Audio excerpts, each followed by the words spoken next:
Filipino o Filipino-Chinese? Final answer please ha, dahil itong lahat na tatlong sagot ay nasabi nyo na. Ang tatay ko po ay Chinese at hindi po ako yung nag-prepare po ng birth certificate ko po.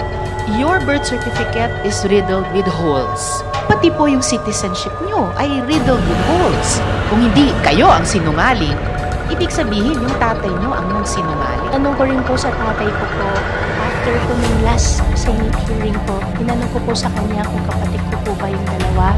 And he said yes po. Kinonfirm nila na mga kapatid nyo sila. Kinonfirm po sa akin.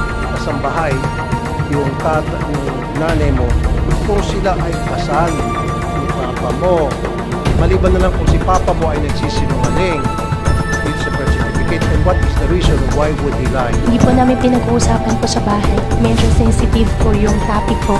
Wala akong record ng kasal. Sina Angelito po at Angelito. Yan ang sinasabi ko ng PSA certificate.